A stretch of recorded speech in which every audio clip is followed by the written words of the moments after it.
इतिहासकारों के अनुसार कौशल प्रदेश की प्राचीन राजधानी अवध को कालांतर में अयोध्या और बौद्ध काल में साकेत कहा जाने लगा।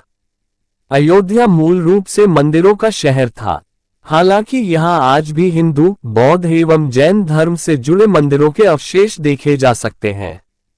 जैन मत के अनुसार यहाँ आदिनाथ सहित 5 तीर्थंकरों का जन्म हुआ था। बौद्ध मत के अनुसार यहाँ भगवान बुद्ध ने कुछ माह विहार किया था। अयोध्या को भगवान श्रीराम के पूर्वज विवस्वान सूर्य के पुत्र वैवस्वत मनु ने बसाया था। तभी से इस नगरी पर सूर्यवंशी राजाओं का राज महाभारत काल तक रहा। यहीं पर प्रभु श्रीराम का दशरथ के महल में जन्म हुआ था। महर्षि वाल्मीकि ने भी रामायण में जन्मभूमि की शोभा एवं महत्ता की तुलना दूसरे इंद्रलोक से की है।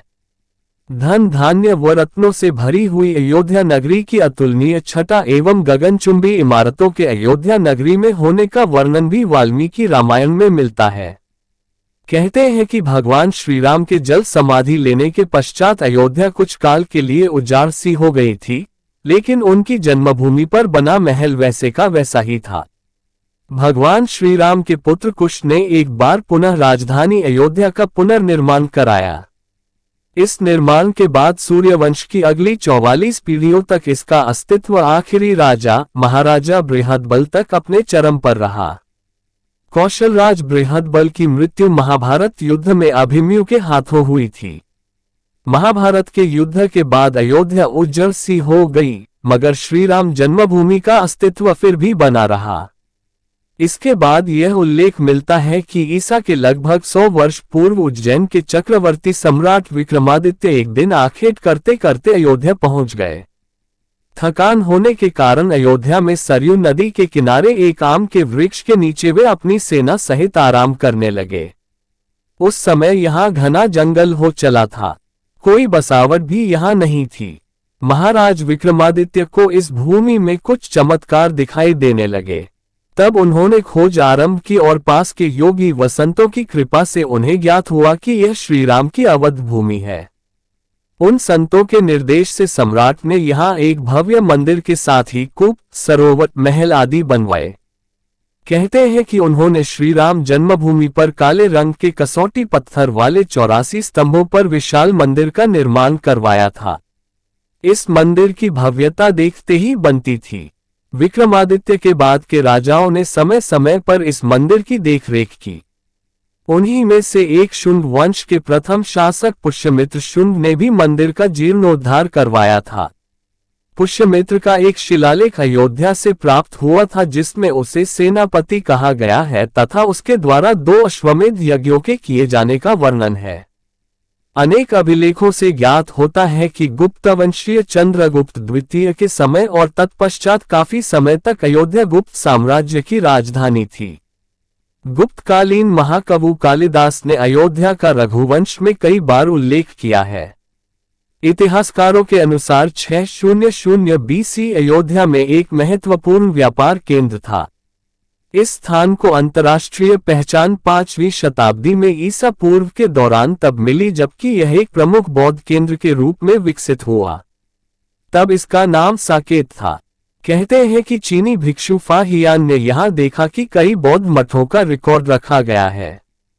यहाँ पर 7वीं शताब्दी में चीनी यात्री हेनत्सांग आया था। उसके अनुसार यहाँ 20 बौद्ध मंदिर थे तथा 3000 भिक्षु रहते थे और यहाँ हिंदुओं का एक प्रमुख और भव्य मंदिर भी था, जहाँ रोज हजारों की संख्या में लोग दर्शन करने आते थे। इसके बाद ईसा की 11वीं शताब्दी में कन्नौज नरेश जयचंद आया तो उसने मंदिर पर सम्राट विक्रमादित्य के प्रशस्ति शिलालेख को उखाड़कर अपना नाम लिखवा दिया। पानीपत के युद्ध के बाद जयचंद का भी अंत हो गया। इसके बाद भारतवर्ष पर आक्रांताओं का आक्रमण और बढ़ गया। आक्रमणकारियों ने काशी, मथुरा के साथ ही अयोध्या में भी लूटपाट की और पुजारियों की हत्या कर मूर्तियां तोड़ने का क्रम जारी रखा। लेकिन 14वीं सदी तक वे अयोध्या में राम मंदिर को तोड़ने में सफल नहीं हो पाए। विभिन्न आक्रमणों के बाद भी सभी झंझावातों को झेलते हुए श्रीराम की जन्मभूमि पर बना भव्य मंदिर 14वीं शताब्दी तक बचा रहा।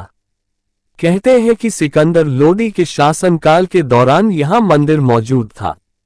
14वीं शताब्दी में हिंदुस्तान पर मुगलों का अधिकार हो गया और उसके बाद ही राम जन्मभूमि एवं अयोध्या को नष्ट करने के लिए कई अभियान चलाए गए। अंततः 1527-28 में इस भव्य मंदिर को तोड़ दिया गया और उसकी जगह बाबरी ढांचा खड़ा किया गया। कहते हैं कि मुगल साम्राज्य के संस्थापक बाबर के एक सेनापति ने बिहार अभियान के समय अयोध्या में श्रीराम के जन्मस्थान पर स्थित प्राचीन और भव्य मंदिर को तोड़कर एक मस्जिद बनवाई थी, जो 1992 तक विद्यमान रही। बाबरनामा के अनुसार 1528 में अयोध्या पड़ाव के दौरान बाबर ने मस्जिद निर्माण का आदेश दिया था। अयोध्या में बनाई गई मस्जिद में खुदे 2 संदेशों से इसका संकेत भी मिलता है। इसमें एक खास तौर से उल्लेखनीय है। इसका सार है, जन्नत तक जिसके न्याय के चर्चे हैं। ऐसे महान शासक बाबर के आदेश पर दयालु मीर बकी ने फरिश्तों की इस जगह को मुकम्मल रूप दिया। हालांकि यह भी कहा जाता है कि अकबर और जहांगीर के शासनकाल में हिंदुओं को ये भूमि एक चबूतरे के रूप से सौंप दी गई थी, लेकिन क्रूर शासक औरंगजेब ने अपने पूर्वज बाबर के सपने को पूरा करते हुए यहाँ भव्य मस्जिद का निर्माण कर उसका नाम बाबरी मस्जिद रख दिया था। ऐसी ही रोमांचक कहानी जानने के लिए हमारे YouTube चैनल को सब्सक्राइब कीजिए।